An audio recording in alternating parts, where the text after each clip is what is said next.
سمعت يعني الفيديو اللي تكلم فيه اخر كلام وليد الركراكي في مستودع الملابس قبل ما يخرجوا للفتره ديال الاحماء.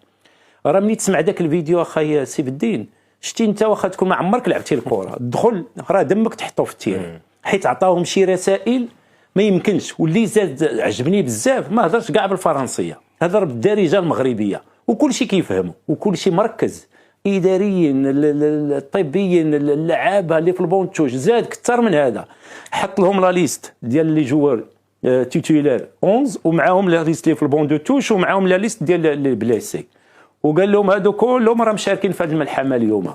الا بغيتوا تكملوا بقات لنا سيمانه نكملوها مجموعين ها تيران. انا راه ما تدخلعني لا كاميرون ما كيدخلعني لا، انا اللي كيهمني هما نتوما في التيران، نتوما قادرين ديروا كل شيء. نتوما الا ما عندكمش الروح وما عندكمش القلب باش تدابزوا على قميص البلاد ما عندكم ما ديروا معايا هنايا.